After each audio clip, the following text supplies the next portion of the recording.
Assalamualaikum warahmatullahi wabarakatuh. Hari ini saya akan bercerita sedikit mengenai sinopsis novel Lieutenant Adnan Wirabangsa, karya penulis novel sejarah prolifik Abdul Latif Talib yang mempunyai 35 bab dan memaparkan kisah serangan terakhir askar Jepun serta keberanian dan kepewiraan askar Melayu yang sanggup berjuang sehingga ke titisan darah yang terakhir.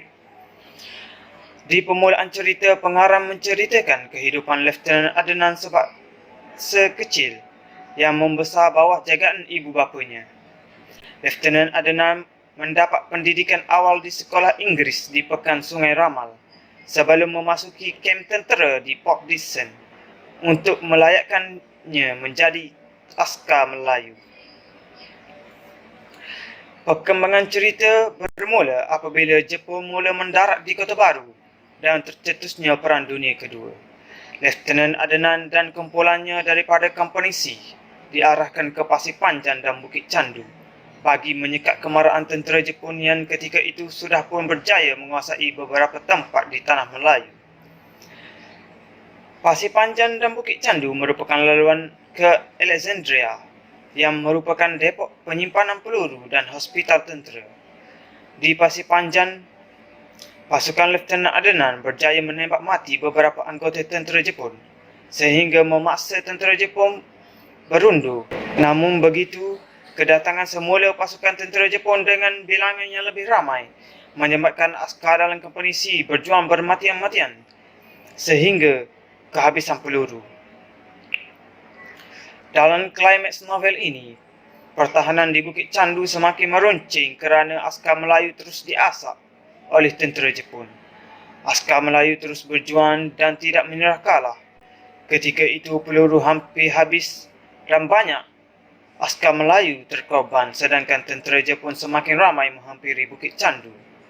Semua askar Melayu terkorban dan Lieutenant Adnan turut tercedera. Tentera Jepun telah berjaya menawan Lieutenant Adnan lalu diserkut dengan guni.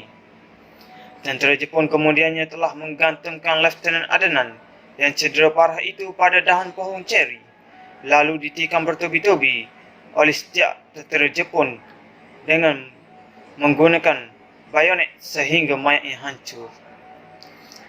Untuk pengakhiran novel ini, pada 15 Ogos 1945 Jepun menyerah kalah dengan pengeboman Hiroshima dan Nagasaki. Pengajaran kita dapat ambil di dalam novel ini adalah kita hendaklah sayang akan tanah air yang akan menjadi tempat kita bernaung. Kita juga perlu berani dalam menentang musuh demi mempertahankan agama, bangsa dan juga tanah air. Selain itu, kita mesti bijak menggunakan akal fikiran apabila berhadapan dengan situasi yang genting. Semoga perkongsian ini, iaitu novel Lieutenant Adnan, dapat memberikan sedikit sebanyak manfaat dan pengajaran buat generasi hari ini. Betapa besarnya pengorbanan dan jasa orang terdahulu dalam mempertahankan tanah air. Wajar generasi hari ini menghargai kerana tanpa mereka barangkali kita masih dijajah oleh bangsa asing sehingga ke hari ini. Seterusnya, kita sedekahkan sedikit Al-Fatihah kepada pejuang-pejuang yang telah pergi meninggalkan kita. Al-Fatihah.